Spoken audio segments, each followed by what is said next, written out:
The Dallas Cowboys have locked up a key member of their offense. We'll break down all of the details next.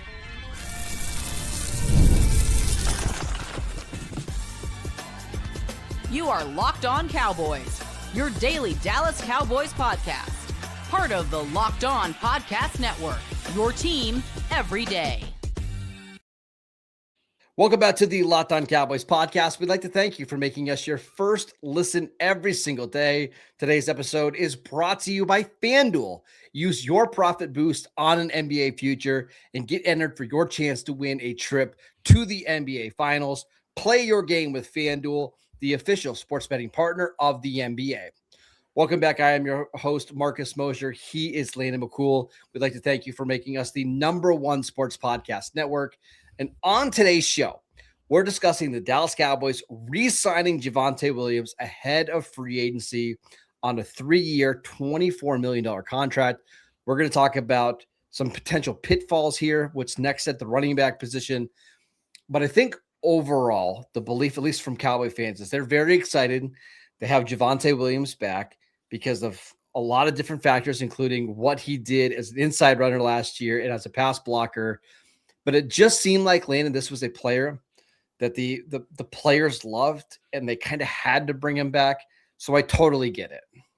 Yeah, and I think, on a level of, I think in a year where you are overly reliant on your offense, you need to be over reliant as your defense rebuilds. Again, I think having continuity is probably a little bit more valuable, right? And so I think it was important for the Cowboys to bring back Williams. And we'll talk about the need to try to continue to find ways to improve this offense. And I think there certainly is value there, but I think on a certain level, getting a guy back like Williams was important to at least set a floor for what this offense, and a high floor, right, for what this offense needed to be in running the football, and really in what he does in the pass game. And I think there are areas where he could even improve there as well. My question for you is, why do you think they decided to do it now? Because part of me thinks that we're going to get into free agency and there's just not a lot of destinations for these running backs. And I wonder if there's a chance that you could get him either on a cheaper deal into free agency or potentially upgrade the position. Or do you think it was as simple as, hey, he's familiar with this offense, he's a good fit. Yeah, we might be able to save our $1 or $2 million, but it's just not worth the risk here. I think it's a little bit of that. I think it's a little bit of just trying to get things done a little bit earlier. I mean, I think that was a pleasantly surprising aspect of this, is that it did get done early, and that it was, I mean, not that this was necessarily going to be some long drawn out affair necessarily, but just, the Cowboys knocking out the simple things in order to kind of get to business on some of the more difficult things as free agency approaches. So see, my take on that is, again, this is me speculating. Yeah. I wouldn't be surprised if this was Williams and his agent coming to the Cowboys first. Maybe. Because I think if you don't want to be one of these running backs that gets left having to take a 1-year, $3 million deal. I think it's possible Javonte could have got more money elsewhere in free agency, but is it really worth the risk when you fit this offense well and there's a $16 million guaranteed on the table? Probably not. Especially when you probably, this is one of those things where the negotiation started probably pretty close, right? There wasn't like a huge difference in what the valuation was. So I don't, it's not like these parties were so far off. And if there's mutual interest there, then I think it's easier to kind of hammer out a deal that makes both sides feel like it's equitable, Right. And well, I mean, how much negotiating can you really do in this? Because you're exactly right. So last year he signed a 1-year, $3.5 million deal. We always knew that it was going to be at least a couple of $1 million more per year. And he wasn't going to get like over $10 million a year. So you're talking about the difference in like $4 or $5 million a year at most. That's much different than when you're talking about negotiating with the George Pickens or a Micah Parsons or Osa Odighizuwa. Like, there's only so many ways this can go. Yeah, absolutely. And we've talked about the market and what it's going to look like this year for free agent running backs. It's not pretty for being a free agent running back. It's a buyer's market. And so I think it was one of those things where the team wanted him back. He probably wanted to be back. He felt a level of comfort with what was going on in Dallas, and just felt like if they could get this done early, it would be to the best interest of both sides. So yeah, it made some sense, and I think we'll see how it plays out a little bit, because I still think that things are going to need to change. Yeah, you're still going to need. We still, all the things that we prescribed for the running back room, I think still apply. You still need to get a secondary back to kind of insulate Williams a little bit out of the season. I also wonder how things would have been different if this was a better running back class, and or if the Cowboys had more day 2 picks, because I think you could make an argument. Hey, the Cowboys have had a lot of success, just cycling through these guys in free agency, draft a running back on day 2, and let's go that route. But I mean, you and I have been doing a lot of draft homework. There might be one running back. Actually, there might be 2 running backs worthy of being drafted inside 100. They both go to Notre Dame. That's right. Just not a great running back class. And the Cowboys only have 2 picks inside the top 100, 2 of them in the first round. I think it was a combination of, let's just get this deal done. Let's knock out a need. It's not going to cost us a ton to do it. And now we can focus on getting George Pickens done, getting Brandon Aubrey done, and fixing the defense. I mean, honestly, the argument that we should be making is that if they had not waited so late until to draft a running back the year previous in 2025, then maybe they could have gotten a running back that they could have felt a little bit more comfortable to not have to invest as heavily in a starting running back, right? Well, like I think, to be fair, I think that was the plan. Honestly. Yeah, exactly. Yeah. But in 2025, you had Travion Henderson and Quinshon Judkins, who were both selected right before they picked. So they pivoted to Donovan Ezraku, which again, if you do that over again, you take Ezraku even over those running backs. Fair.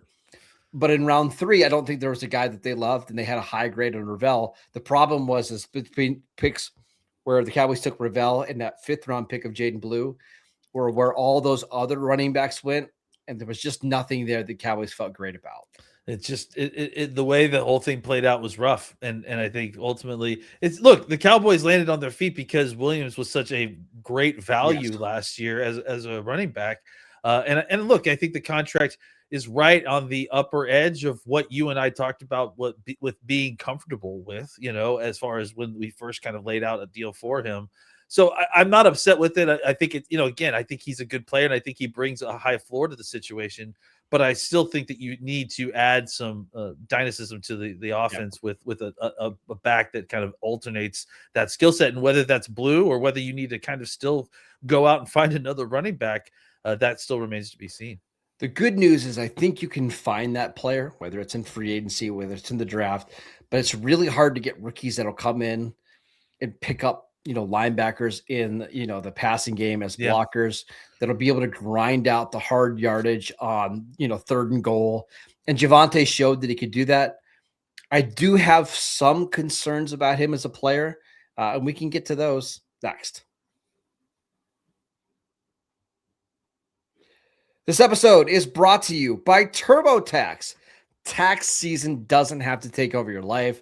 This year, TurboTax is making it easier than ever to just hand things off and move on with your day. With TurboTax full service, you can have your taxes done for you by a trusted local expert, start to finish, without the stress or all of the guesswork. Instead of spending hours trying to figure out forms, you can meet with a local TurboTax expert in person or connect online. It's a huge time saver, and it gives you real peace of mind knowing that an expert is handling it all. And for a limited time, you can have your taxes done by a local TurboTax expert for just $150 all in. If a TurboTax expert didn't file for you last year, just file by February 28th. So take taxes off your plate and get back to your life. Visit TurboTax.com/local to book your appointment today.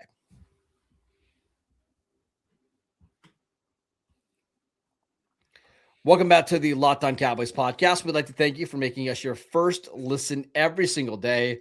The offseason never stops around here. We've got Combine coming up. Free agency is just around the corner. So join the group chat to talk Cowboys year-round and get every episode of the show ad-free. Head over to lockedoncowboys.supercast.com or hit the link in the show notes to learn more. All right, Liam, we talked about all the positives. There's way more positives here than there are negatives. I got into some trouble this weekend sending out one slightly negative tweet about Javonte. Well, it was more than one. It was like four. Four slightly negative tweets about Javonte Williams. But if there are any potential pitfalls with this deal, what are they? I think mostly it's the kind of normal running back signing long-term pitfalls, right? Like there's a certain point when they reach a touch threshold where it affects them long term. It's sort of similar to what we saw at the end of the season. It's just, except it happens kind of on a more permanent basis. Like I expect Javonte Williams to come back with fresh legs next year because he's still 25 years old or whatever it is, and be absolutely fine and refreshed next year like he was the beginning of the season last year. But I think that there's a certain point where that just kind of goes away, or you start getting injured and it starts chaining into a series of lower body, especially injuries, right? And that's when you start to see the real fall off of the situation. And when it falls off, you want to get outside of those deals. Mm-hmm. And you certainly, the other thing too, is that you just need to have something in place because at some point injuries are going to happen. And right now, like if Williams were to get hurt, like the Cowboys don't really have anything, to like replace that. And so I mean, it's honestly probably Hunter Lipke, honestly. I mean, as it stands currently, they probably just sign Malik Davis and have him and Hunter Lipke and Blue, maybe I think after if he has a good offseason, kind of trio it. But yeah, I mean, it's not a good solution right now. So I do think that there's still a lot of work to be done in this running back room just to kind of give yourself some insurance, not only to prevent a lot of the accumulated, touches and injuries that happen with these guys as he gets more and more touches throughout the season and making sure that he can continue to play into January and hopefully February. But you also need to like have a plan for when he gets injured and he's not on the field, and you still need to kind of keep this running game going. It doesn't take a ton, but you still have to do something about it. And I don't think the Cowboys have the answer currently right now on their roster. And the comment that I made that people got upset about is I thought $8 million a year was a little bit on the higher end of what I thought he was going to make. I thought it was going to be more in the $6 million range. But which is factual. Literally, go back and listen to it, guys. We said 6 to 8 millions was what we said that we thought it was. That's the top end of what we expected. So that's it's just what I really tried to emphasize. It's just not that big of a deal going from $6 million to $8 million a year, like to get too upset about. But one of the things that we kind of cautioned about earlier this offseason is this is already one of the most expensive offenses in the league. And we knew it was going to be more expensive this year because you're going to have to pay Javonte Williams. You're going to have to pay George Pickens, which means there's just less wiggle room to be wrong when it comes to draft picks or free agency, when it comes to addressing the defense, right? Because right now you have a quarterback who is on his third, I believe. You've got a running back on a second contract with the team. CeeDee Lamb's on a second contract. George Pickens is going to be on a second contract. Jake Ferguson is on a second contract. Tyler Smith is on a second contract. Terrence Steele is on a second contract. There's just not even guys like Hunter Lipke on a second contract, right? There's just not a lot of cheap salaries on offense. And that doesn't mean that Javonte Williams needs to be the odd man out. It's just acknowledging that this is going to be the most expensive offense in the league. So it's even more important that they nail the free agent moves and they nail the draft. And they also need Javonte to play at a similar level that we saw last year because he was fantastic in the first 10 weeks of the season. And then if you watch the second half of the year, he really wore down. Now, whether that's because he was getting banged up, because they didn't have another running back, who knows? I mean, I think there's some fair, excuses in there, but they just need to be right here. I think they will because Javonte is a good player, but I don't think he's an elite, a special game-changing running back. And I just philosophically, I have an issue with paying non-elite running backs. That's all. Well, yeah, and I think again, like even more so, they need to find a way to get another kind of every down back at least up and going on their roster. If that's Phil Maffa, that's fantastic. Like, but they need another in between the tackles back on this roster. And look, I also think that you can spread Javonte Williams touches out a little bit more. I mean, he only had, I think 35, it was like 35 catches for 137 yards last year. Like, and he has done a lot in the receiving game when he was with Denver. He's done a ton, at receiving in Denver. So I think that there's more room for him to kind of spread out those touches and then maybe get some help with a second running back and make this a little bit more committee so everybody can stay fresher.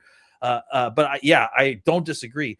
That doesn't mean that you don't still need similar production that you had from him this year, next year, and if not even slight improvement in some areas. And again, part of me is just looked at what they've done the running back position the last couple of years and saw that, they got really good production out of Rico Dowdle. And I understand that Javonte Williams is a much better pass blocker than Rico Dowdle, and he should be rewarded by getting a nicer contract.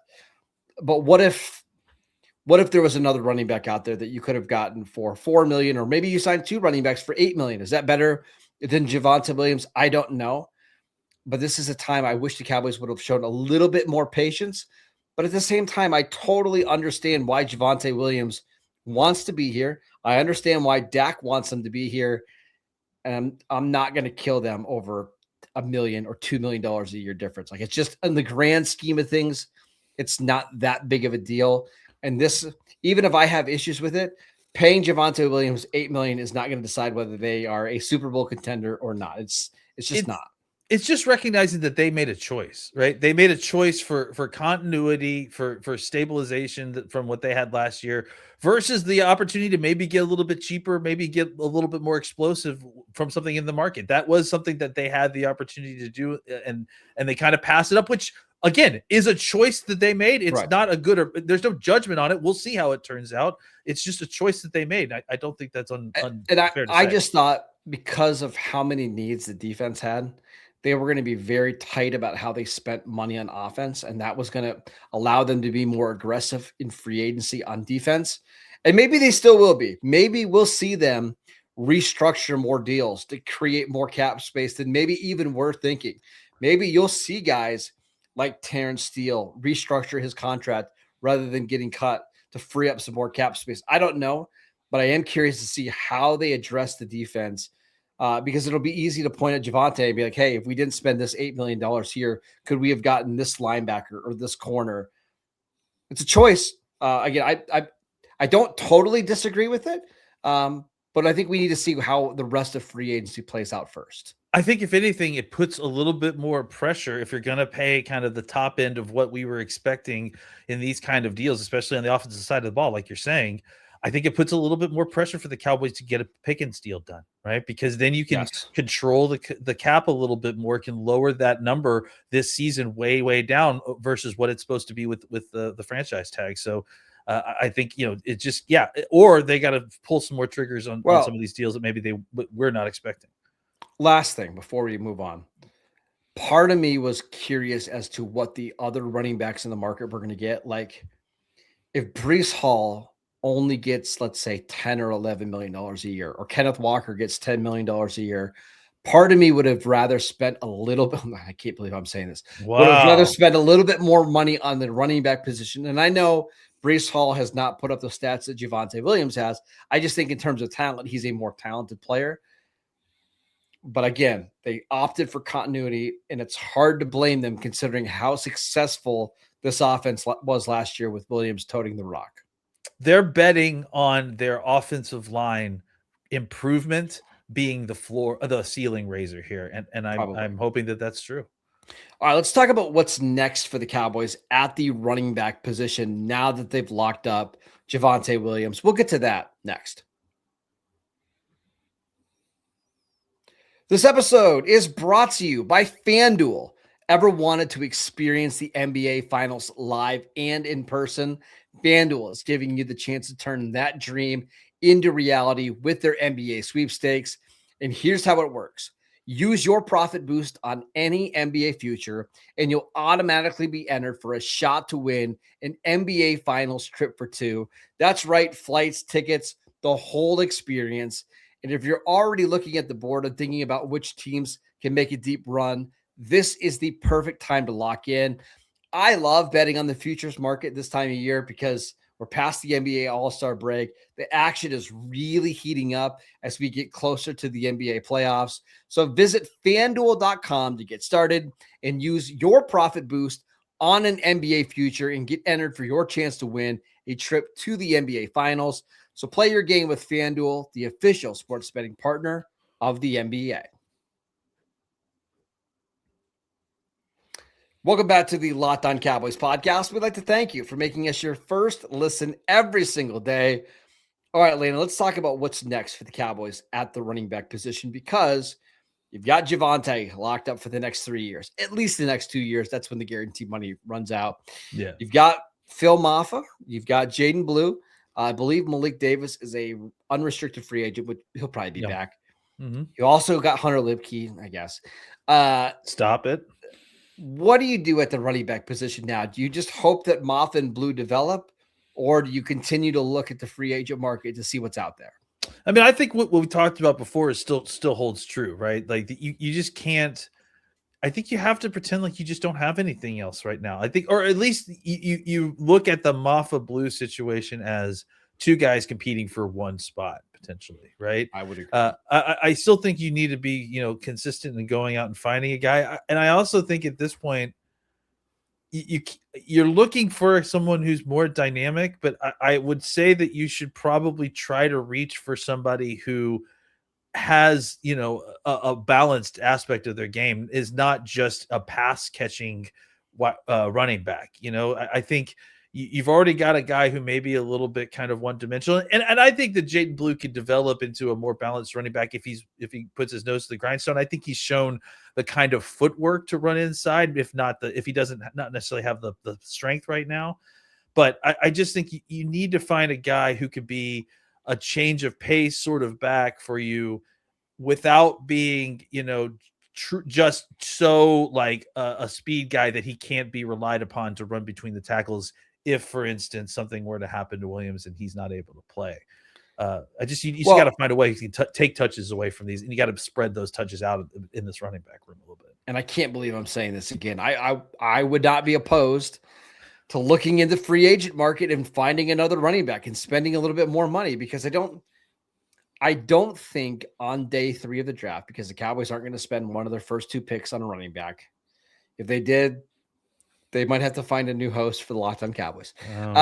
Again, there's probably people cheering right now, but so I got to believe that the running backs that they would consider on day 3 of the draft won't be significantly graded higher than like Jaden Blue or Phil Maffa.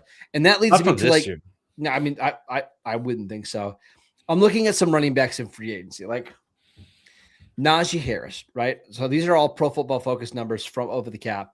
Najee Harris is coming off a torn Achilles, but he's a guy that's handled a bunch of touches. PFF projects him at 1 year, $1.35 million. See, that's exactly the price point I was thinking. Is like, go get maybe a slightly risky guy that is going to be cheap, but has like some serious upside there. Isaiah Pacheco, 1 year, $2.2 million at 26 years old. Now, if you want a guy that's a little bit older, but a very good receiving running back, Kenneth Gainwell, 2 years, $4 million. That's somebody who had like 1,000 total yards for Pittsburgh this year as a third down back, like something like that. So that way you're not relying on Jaden Blue to be an every down guy for you.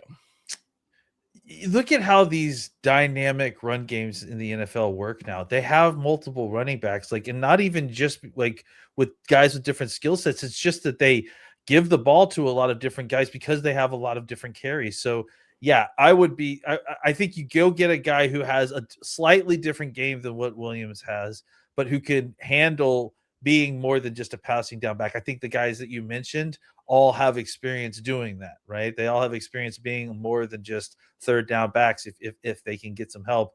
If you can find a way to kind of split the running back 2 position between one of these guys, like a veteran guy for $2 million or less, and then maybe Blue or Maffa steps up to kind of fill in the gaps. I think that's a really good plan that can work even support a situation where maybe Williams goes down for a game or two. 4 more running backs I want to mention. You tell me if any of these are interesting for you, because there are a lot of them out there. 4 They're all gonna be, I mean, that just shows you exactly what the market is like right now. Right. Yeah. And this is why I'm never mind. Brian Robinson, 1 year, $2 million, played last year for the 49ers. You have someone like Kareem Hunt, who's a veteran, 1 year, $1.6 million, great short yardage, great pass blocker. Raheem Mostert, he's getting up there in age, but 1 year, $1.5 million. And then you can get somebody like Nick Chubb, who was okay for Houston last year, 1 year, $1.75 million.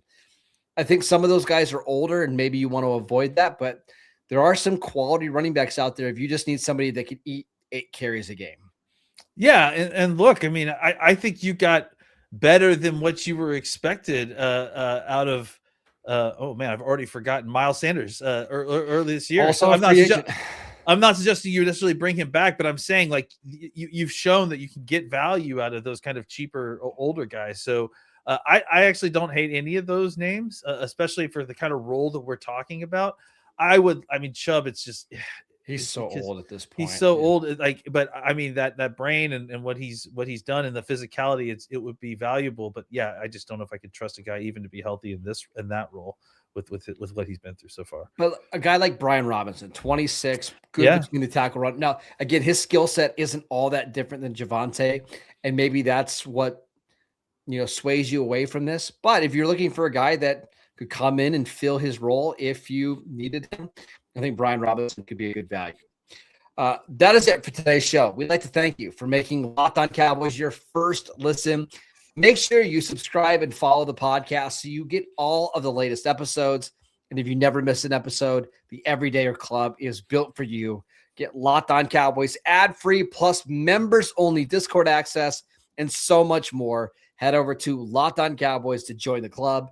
And for those of you on video, we can send you the first ever 24/7 national NBA YouTube channel. And on audio, make your second listen the Locked On NFL Draft Podcast. Follow Landon on Twitter at McCoolBCB. I'm at Marcus _Mosher, and we'll see you right back here tomorrow.